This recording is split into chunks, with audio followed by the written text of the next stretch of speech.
आगे छन छन जाऊं पाया लगे पाया लगे पाया लगे और दिल में खाया लगे आगे छन छन जाऊं पाया लगे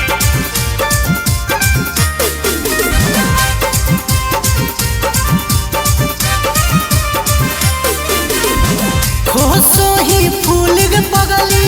हौला मा चूल गे पगली धीरे धीरे पाँव रख लग जाई तो धूल गे पगली। खोसो ही फूल गे पगली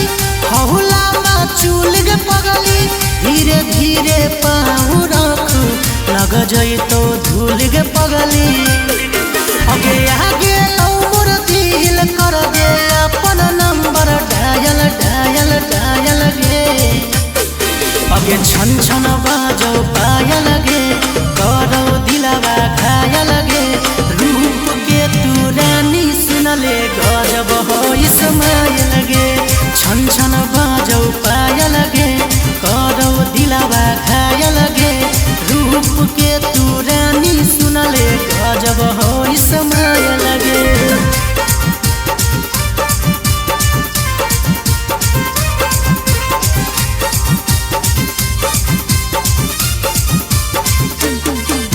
आगे छन छन जाऊं पाया लगे और दिल में खाया लगे आगे छन छन जाऊं पाया लगे लग जाओ सोना हमारो उमरिया तोरे बनैबो अपन घर के मेहरिया। लग जाओ सोना हमारो उमरिया तोरे बनैबो अपन घर के मेहरिया। आगे सुंदर हो तो रूप मोरा दिल पौधा हो कायल कायल कायल गे आगे छन छन बाजो पायल गे करो दिलवा खायल गे रूप के तू रानी सुनले गजब हो इस्माइल गे छन छन बाजो पायल गे करो दिलवा खायल गे रूप के तू रानी सुनले गजब हो इस्माइल गे।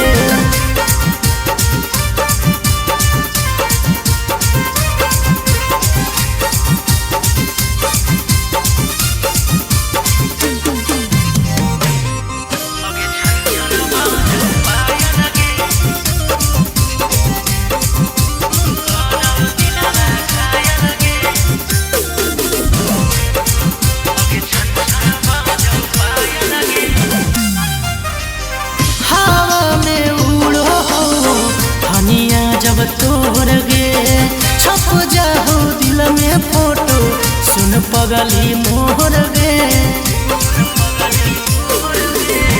हवा में उड़ो हो हनिया जब तोड़ गे छप जाओ दिल में फोटो सुन पगली तोड़ गे आगे सागर में दर्दी हो तो तोरे पर गे लायल लायल लायल गे आगे छन छन बाजो पायल गे करो दिलवा खायल गे रूप के तू रानी सुनले गजब हो इस्माइल गे छन छन बाजो